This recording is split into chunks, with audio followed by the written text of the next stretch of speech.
Halo Sobat Telmed, ketemu lagi nih.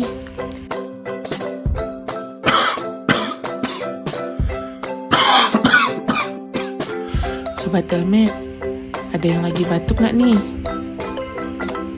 Kalau batuk, Sobat Telmed masih batuk sembarangan atau sudah tahu aturannya nih? Sobat Telmed, tahu nggak batuk sembarangan itu bisa menularkan penyakit karena bakteri, jadi menyebar di udara dan bisa terhirup oleh orang lain.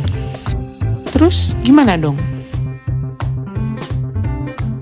Eits, tenang. Kita belajar etika batuk yuk.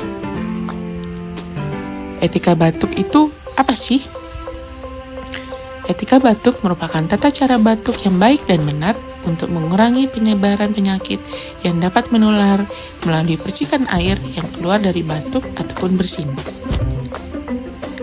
Lalu, bagaimana cara melakukan etika batuk? Berikut ini adalah 5 langkah etika batuk. Yang pertama, gunakan masker baik saat batuk maupun saat merasa kurang sehat. Dan yang kedua, tutup mulut dan hidung dengan siku bagian dalam saat batuk ataupun bersin. Yang ketiga, saat batuk kita bisa menutup mulut dan hidung dengan tisu.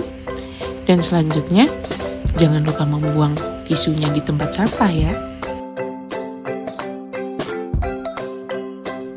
Dan yang terakhir, jangan lupa juga untuk mencuci tangan dengan sabun dan air mengalir terutama setelah batuk ataupun bersin. Nah, itu adalah cara-cara melakukan etika batuk. Yuk mulai mempraktikkan etika batuk.